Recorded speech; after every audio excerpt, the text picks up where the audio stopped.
11월 둘째 주 주일 예배를 하나님 앞에 드리시겠습니다. 사도신경으로 신앙 고백드립니다. 전능하사 천지를 창조하신 하나님 아버지를 내가 믿사오며 그 외아들 우리 주 예수 그리스도를 믿사오니 이는 성령으로 잉태하사 동정녀 마리아에게 나시고 본디오 빌라도에게 고난을 받으사 십자가에 못 박혀 죽으시고 장사한 지 사흘 만에 죽은 자 가운데서 다시 살아나시며 하늘에 오르사 전능하신 하나님 우편에 앉아 계시다가 저리로서 산 자와 죽은 자를 심판하러 오시리라. 성령을 믿사오며 거룩한 공회와 성도가 서로 교통하는 것과 죄를 사하여 주시는 것과 몸이 다시 사는 것과 영원히 사는 것을 믿사옵나이다. 아멘. 찬송가 304장으로 하나님께 찬양을 드리겠습니다.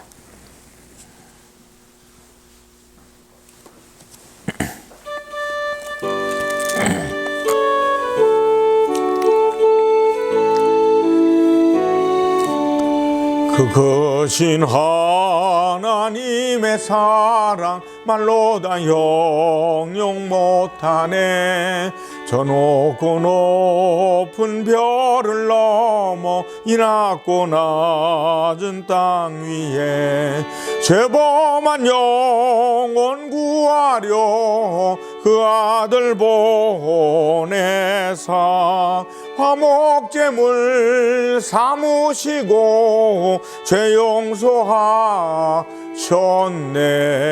하나님 크신 사랑을 증량다 못하네. 영원히 변치 않는 사람 성도여 찬양하세. 괴로운 시절 지나가고 땅 위에 영화 쇠할 때 주 믿지 않던 영혼들은 큰소리 외쳐 울어도 주 믿는 성도들에게 큰 사랑 베푸사 우리의 죄 사했으니 그래 잊을까. 하나님 크신 사랑은 증량다 못하네. 영원히 변치 않는 사랑 성도여 찬양하세. 하늘을 두루마리 삼고 바다를 먹물 삼아도 한없는 하나님의 사랑 다 기록할 수 없겠네.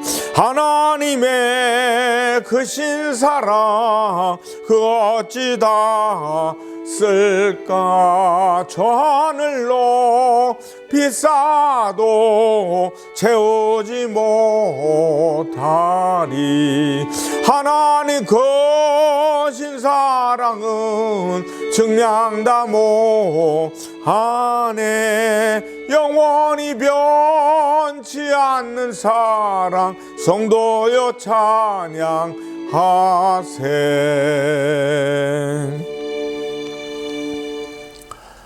기도드리겠습니다.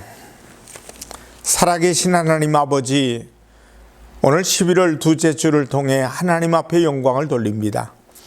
오늘도 하나님의 말씀을 통해 우리에게 큰 은혜 주시고 전하는 자나 듣는 자들의 마음이 활짝 열려져서 살아계신 하나님을 모셔드리고 인정하고 모셔드린 우리의 마음속에 큰 기쁨과 하나님 복이 임하도록 도와주시옵소서.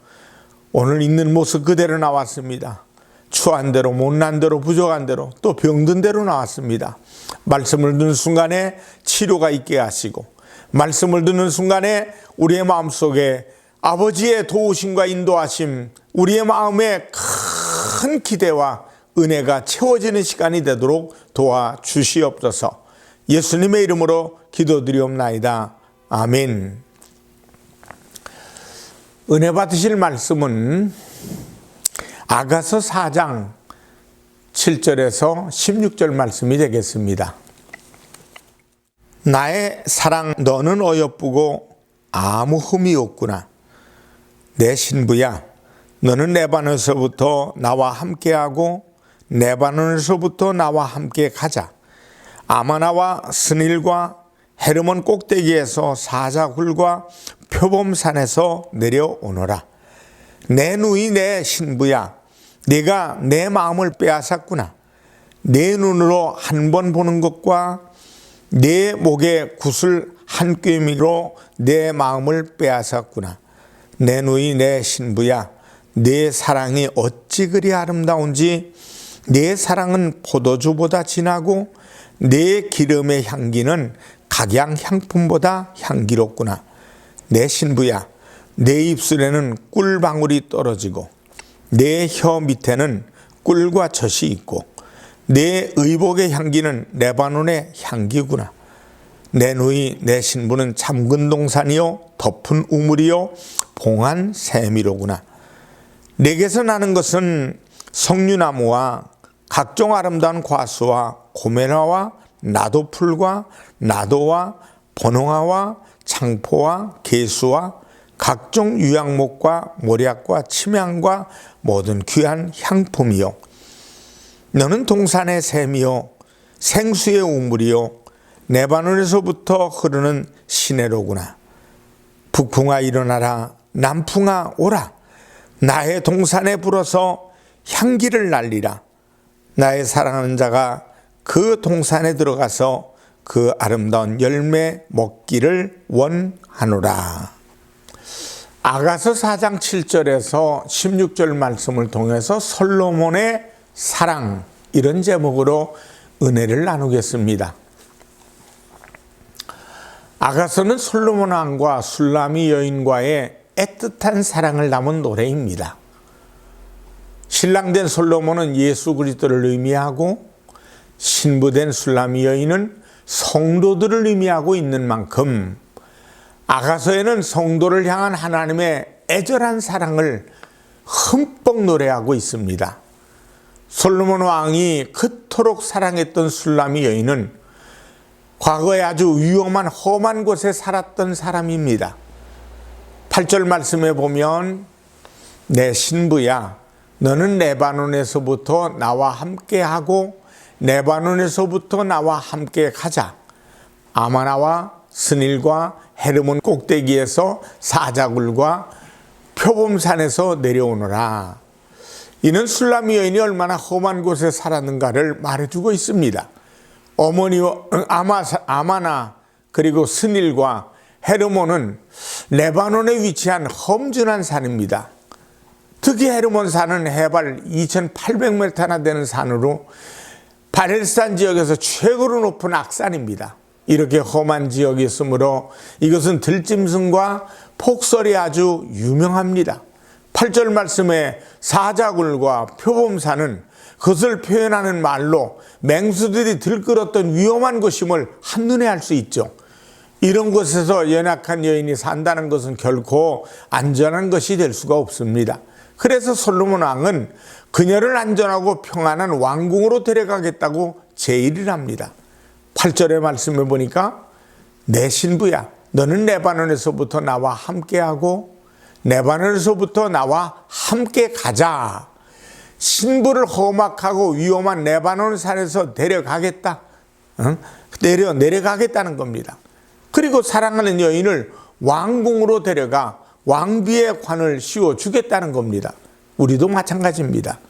전에는 맹수가 위협하고 험준한 산맥이 가로막는 세상에 거했던 죄인들이었습니다. 세상의 어두운 세력에 휘둘리며 어두움의 자식으로 머물렀던 우리들이었습니다. 그런데 오늘날 주님께서 나를 찾아오셨어요. 나를 위해 십자가를 지십니다. 나를 위해 제물이 돼서 피를 흘리셔서 사망의 값을 주님이 치러주셨습니다. 나를 주님의 신부로 그런데 맞아주셨대죠. 하나님의 자녀로 삼아주셨죠. 술라미 여인이 신랑으로 인해 왕비가 된 것 같이 우리도 주님의 사랑으로 하늘의 왕자가 되고 왕비가 됩니다. 그러나 나를 향한 하나님의 마음은 여기에서 끝나지 않습니다. 주님은 나를 너무너무 사랑하셨기 때문에 끝없는 은총을 베풀어 주십니다. 그러면 주님은 나를 얼마나 사랑하시는 것일까요? 본문에서 우리가 찾아보겠습니다. 오늘 첫째로 드린 말씀은 주님은 나를 가장 귀하게 여기시는 분이십니다. 오늘 여기 본문 12절 말씀을 보면 내 누이 내 신부는 잠근 동산이요 덮은 우물이요 봉한 샘이로구나 라고 노래하고 있습니다. 또 15절에서는 너는 동산의 샘이요 생수의 우물이요 레바논에서부터 흐르는 시내로구나 라고 노래합니다. 여기 공통되는 단어가 있죠. 샘, 생수, 우물, 이것은 모두 물과 관련이 있는 겁니다. 당시 이스라엘은 사실상 물보다 귀한 것이 없었죠. 물이 그만큼 귀하고 물은 정말로 우리에게 있어서 얼마나 귀하기에 물을 차지하기 위해서 피를 흘리고 전쟁했던 것을 알 수가 있습니다. 솔로몬 왕이 술라미 여인을 샘과 우물에 비교한 것은 그녀를 얼마나 사랑하고 귀하게 여기는가를 알 수 있습니다. 사실 하나님은 천하보다 우리를 더 귀하게 여기시고 사랑하시고 귀하게 여기신 것, 우리를 사랑하셨어요. 그래서 자기 자식이 못나고 부족해도 내 새끼보다 귀한 것이 없게 여기시는 부모님처럼 비록 허물이 많을지라도 가장 우리를 사랑하시고 아껴주셨다는 것을 우리는 믿게 됩니다. 심지어 독생자 예수 그리스도를 십자가에 못 박혀 버리시기까지 우리를 사랑하셨습니다. 이런 하나님의 사랑을 감사하는 성도가 오늘 우리들이 되어야 될 줄 믿습니다. 둘째로 주님은 나에게 온 마음을 뺏기신 분입니다. 솔로몬 왕이 술라미 여인에게 이렇게 고백합니다. 9절 말씀해 보니까 내 누이 내 신부야 내가 내 마음을 뺏었구나. 내 누이 내 신부를 직역하면 나의 누이 같은 나의 신부입니다. 그 신부에게 내 마음을 몽땅 뺏겼다고 고백하고 있습니다. 요한계시록 3장 20절의 말씀에 보면 볼지어다 내가 문 밖에 서서 두드리노니 누구든지 내 음성을 듣고 문을 열면 내가 그에게로 들어가 그와 더불어 먹고 그는 나와 더불어 먹으리라. 주님께서 바라시는 큰 행복은 성도들과 더불어 함께 교류하는 것임을 우리가 알아야 됩니다. 그래서 주님은 문 밖에 서서 두드리고 기다리시는 거예요. 오늘 본문 9절 말씀에 보면 내가 내 마음을 빼앗았구나 하는 말씀을 볼 수 있어요. 주님의 온 마음이 나에게 집중되었음을 알 수 있습니다. 사람이 마음을 뺏기면 모든 것이 다 예뻐 보이지 않습니까? 사춘기 시절 짝사랑을 하던 첫사랑에 빠졌을 때 생각해 보세요. 밥을 먹어도 책을 보아도 세수를 해도 온통 그 얼굴만 아른거린다고 얘기합니다. 마음을 뺏긴 거죠. 그런데 어느 날 버스에서 얼굴이 마주쳤을 때 미소라도 건네주면 그때부터는 정신 못 차린다는 겁니다. 이런 병을 솔로몬이 앓고 있었어요. 9절 하반절 말씀해 보니까 내 눈으로 한번 보는 것과 내 마음을 빼앗았구나. 지금 솔로몬은 술라미 여인에게서 큰 것을 원하는 것이 아니라 그저 살며시 눈을 들어서 한번 쳐다봐도 견딜 수 없이 좋았다고 고백하는 겁니다. 마음을 몽땅 빼앗겨서 정신을 못 차리고 있는 모습입니다. 그렇습니다. 이것이 바로 주님의 마음입니다. 나에게 뭔가 큰 것을 요구하는 것이 아니라 마음을 담아서 눈을 쳐다만 봐도 기뻐하시는 주님이심을 믿으시길 바랍니다. 왜냐하면 나에게 온 마음을 뺏기셨기 때문에 그래요. 이제 작은 것일지라도 아주 작은 봉사일지라도 마음을 담아 주님께 드려보십시오. 그것이 주님께서는 큰 영광이 될 겁니다. 세 번째로 이제는 내가 주님의 사랑에 화답해야 할 때입니다. 지금까지는 신랑이 신부에 대한 사랑을 노래했습니다. 그러나 이제는 주님이 신부가 신랑에 대해서 그 사랑을 화답하고 있는 내용을 우리가 성경을 통해 볼 수 있습니다. 16절의 말씀에 보니까 북풍아 일어나라, 남풍아 오라, 나의 동산에 불어서 향기를 날리라. 나의 사랑하는 자가 그 동산에 들어가서 아름다운 열매 먹기를 원하노라. 여기에서 동산은 신부인 술라미 여인을 가리킵니다. 다시 말해서 솔로몬 왕이 자기를 통해 아름다운 열매를 마음껏 먹기를 원하는 노래입니다. 사랑에는 반드시 두 가지의 조건이 따릅니다. 첫째는 상대방의 사랑을 받아들일 줄 알아야 됩니다. 대표적으로 우리가 집 나간 탕자 이야기를 보세요. 자기가 죄를 지었고 자격이 없다 해서 아버지의 품으로 돌아오지 않았다면 그는 또 한 번 아버지를 버린 불황아가 되는 것입니다. 비록 자격이 없고 송구스럽지만 숭고한 사랑을 받아들이는 것이 사랑입니다. 둘째로 베풀 줄 알아야 진정한 사랑입니다. 받기만 하고 줄 모르는 사람은 사랑을 모르는 사람입니다. 성도들도 마찬가지입니다. 주님의 사랑을 받기만 하는 사람이 있습니다. 10년, 20년 교회에 나왔습니다.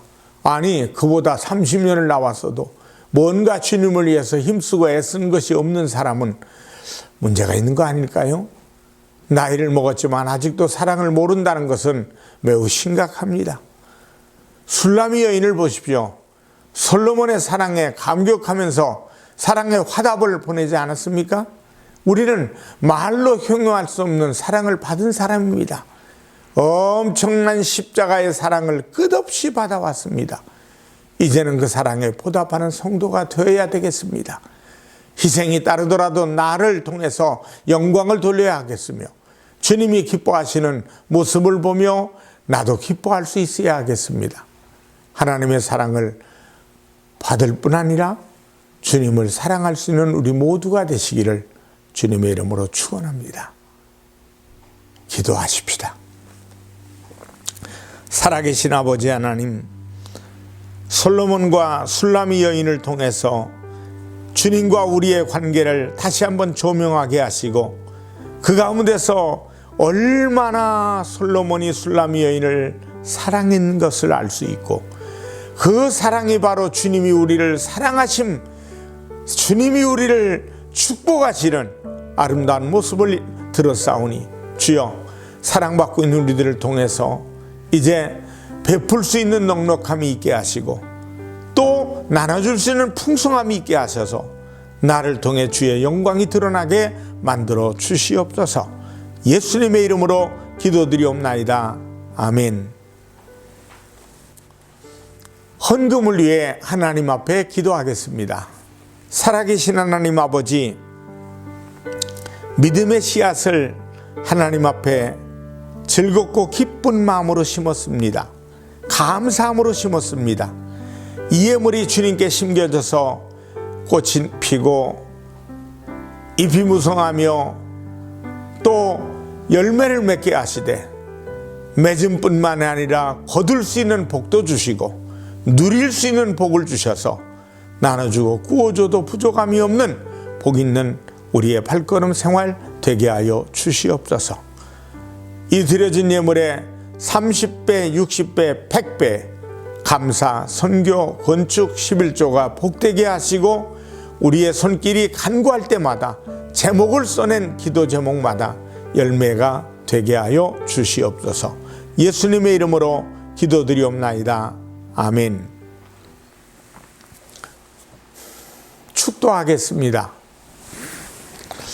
지금은 우리 주 예수 그리스도의 은혜와 하나님 아버지의 크신 사랑과 성령님의 충만 교통하심이 예배드리고 영광드리는 모든 이들에게 이제부터 영원토록 함께 하시기를 간절히 축원하옵나이다. 아멘.